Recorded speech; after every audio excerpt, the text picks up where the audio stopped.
This is Ranger, a 1-year-old rescue pup from around the area. Now, Fayetteville Animal Services is a shelter in the community that is taking in about 15 dogs, just like Ranger, each week. The Jane B. Gerhardt Full Circle Food Pantry, the volunteers are doing everything they can to make sure families can have a great Thanksgiving dinner. Here at the nursing school, students are taught everything they need to know, but some jump at the opportunity to practice what they've learned in real life. Considering adopting a pet? Tonight I'll tell you why one local shelter is encouraging people to adopt and set a shop. UATV starts right now.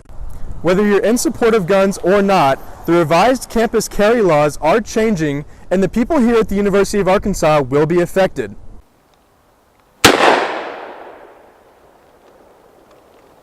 In the state of Arkansas,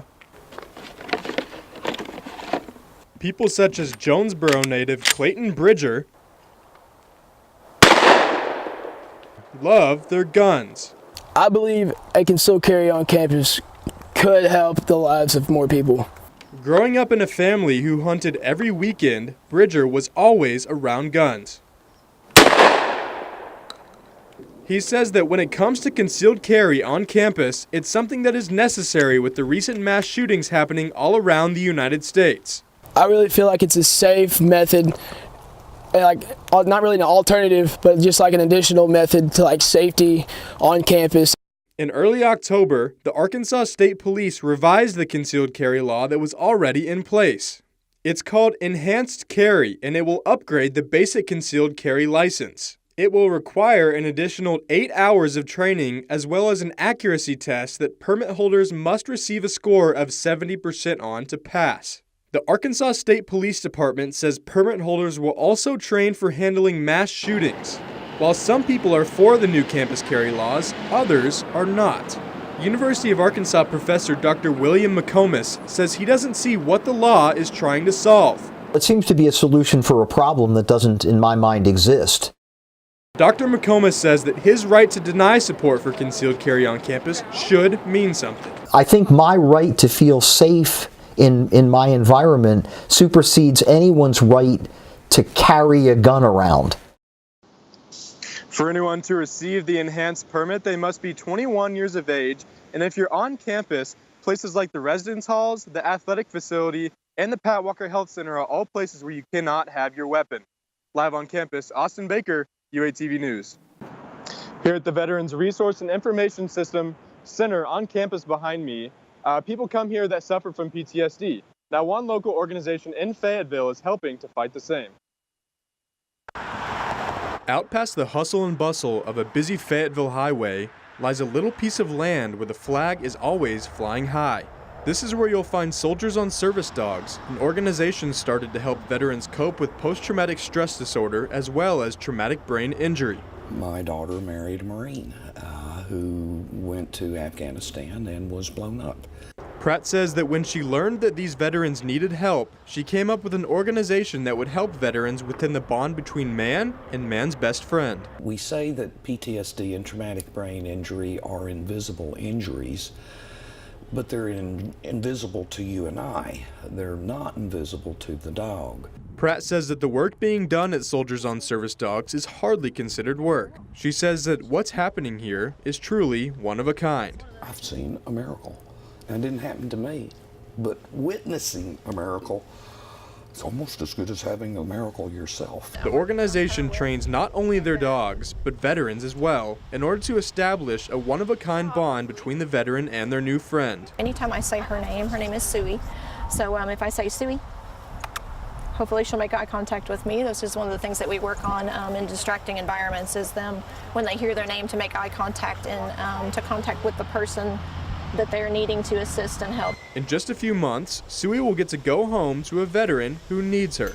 She will be trained to detect an increased heart rate, smell when the veteran is experiencing fear, sense a change in breathing, and many other skills. She was a dog from a shelter, and now she's about to be placed with a veteran and have a whole different life. So it's good for the dogs, it's good for the veterans that really need a service dog. The dogs get the honor of celebrating a special kind of holiday known as a Live Day with their veteran. That's the day that you didn't almost die, but it's the day that you lived. And switching that on its ear, if you will, to where you're celebrating that they came home. Here on this little piece of land, there's one shared belief, that the dogs here are serving not only those fighting for the land of the free, but also the home of the brave. The dogs here are taught everything they need to know in case something were to happen to their veteran. Live on campus, Austin Baker, UATV News. That's right, guys. Every scooter parked in this lot behind me does so because of the legacy that Cole Pangburn left behind after his death last year. Now, one company in Fayetteville is helping to make sure that Cole's light never burns out. I love you, brother. I love you. Cherished by everyone who knew him, Cole was a proud son, friend, and brother to everyone at the Sigma Nu fraternity. Everyone loves him, and he's a friend to everyone, and he would be there for you no matter what. Just days after a scooter accident, Pangburn died after hitting his head.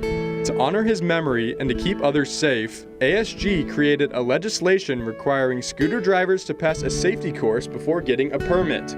We came up with the Pangburn Safety Awareness Act of 2016 that ended up passing in the fall. And from that, we really had a lot of work to do to promote helmets on campus. After Pangburn's accident, two of his fraternity brothers who own a scooter shop in Fayetteville took it upon themselves to help Pangburn's legacy live on. What we did is we gave away our helmets at cost. So we made $0 on any of our helmet sales in the hopes that people would start wearing them more on campus if we decreased the price more than you can find anywhere else online or in town. Scoot Tribe makes an effort to let customers know how important helmet safety is. The company created a hashtag in order to raise awareness for their fallen brother. Helmets are sexy means starting something new on campus, starting like a trend that sticks. And to me, I've seen already an increase of people wearing helmets on campus. Like the rest of his brothers, friends, and family, the past year hasn't been easy. But knowing Cole's death might make an impact on other scooter drivers helps ease the pain. Make sure you guys follow Scoot Tribe on all social media so you too can join the fight to raise awareness for scooter safety. UATV News, I'm Austin Baker. That's right, guys. I'm here in front of the Pat Walker Health Center where they're helping to promote the Smart Recovery Program in an effort to raise awareness for alcohol addiction and other types of addiction on campus. Now, the goal of this program is to give students a safe place to be able to talk about their addiction in a judgment-free zone. It's an alternative that we tried to give students on campus because we have a really strong 12-step community here in Fayetteville, but not very many alternatives if they don't feel comfortable in that community or they want something different. Now, what we know is currently 400 students are seeking active help to aid their alcohol or other addiction problems on campus. But the number is bigger when you think about all the people that are suffering with addiction on campus that haven't spoke out about it. These could be caused by stress, course load, curiosity, or even peer pressure, all of which are all relatable to college students. Now, the classes are held every Wednesday at 5:30 in the Wellness Center on Garland, and everybody is encouraged to attend. Live at Pat Walker Health Center, I'm Austin Baker.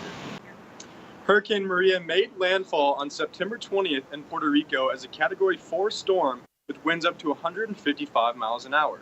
The storm left 48 people dead, and so many people across the Caribbean are still without power. Now, as a result, the university has decided to help these students by offering them in-state tuition. We've had quite a bit of interest. 6, 7 students have contacted us asking for more information. Whether they end up coming here or not, it just shows that there is interest out there and there is a need. The students that are seeking help of the university will still have to meet the in-state tuition requirements, but since many of the documents needed were destroyed in the storm, most students applying will have an easier time getting in. The university expects so many more applicants by the time that spring comes, but they're just going to wait and see what happens. Live on campus, Austin Baker, UATV News. That's right, guys. The last time that the Mullins Library was expanded was in 1997, when the student population was only about 15,000. Now, last year in 2016, the student population rose to almost 27,000, and it's only expected to rise from there. Now, as a result, students are just a little bit disgruntled about the lack of study space in the library. I don't like studying at Mullins during finals because it's too crowded. Now, the logical solution to this problem would be to create more space, right? Well, that's exactly what the university did. Off MLK and Hill Avenue is a new storage facility that's being built. It will house 1.8 million volumes when it's filled, and it will open up a ton of space for studying in the library. Now, the increase in students has led to a direct increase in the demand for study space on campus. Now, the goal of this project is not only to create a safe space for the books to be moved, but also to help for the need of the growing population of the students. Live on campus, Austin Baker, UATV News.